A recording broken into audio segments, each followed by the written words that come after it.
শুরুতেই বাংলাদেশ পাকিস্তান সিরিজের খবর। 5 মাস পর আজ ওয়ানডে খেলতে নামবে বাংলাদেশ। প্রতিপক্ষ পাকিস্তানের জন্য নতুন বছরে যা প্রথম।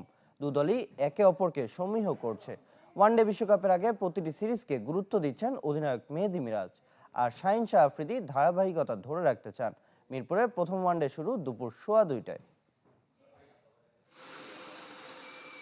আইকনিক কোনো জায়গায় নয়, বাংলাদেশ পাকিস্তান সিরিজের ট্রফি উন্মোচনে পুরনো রীতিতে ফিরে গেছে ক্রিকেট বোর্ড। 5 তারকা হোটেলে আনুষ্ঠানিকতা সেরেছেন দুই অধিনায়ক মেহেদী মিরাজ ও শাহিন শাহ আফ্রিদি।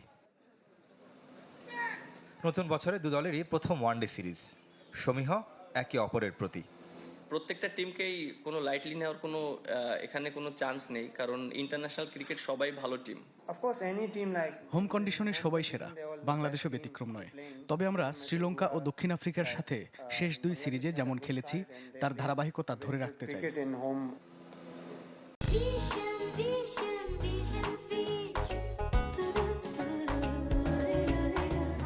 নামেই কেবল পছন্দের ফরম্যাট, পরিসংখ্যান বিপক্ষে। শেষ 5 সিরিজের 4টিতেই হেরেছে। 9 ম্যাচের 7টায় পুরো 50 ওভার খেলতে পারেনি ব্যাটাররা।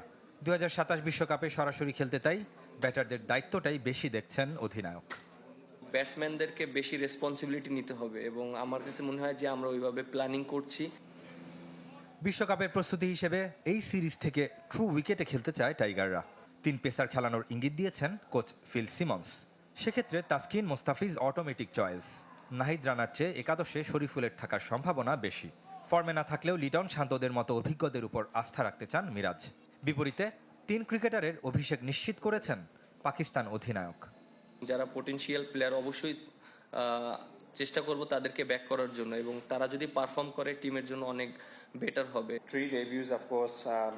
টি-20 বিশ্বকাপে সাহিবজাদা ফারহান দুর্দান্ত খেলেছে।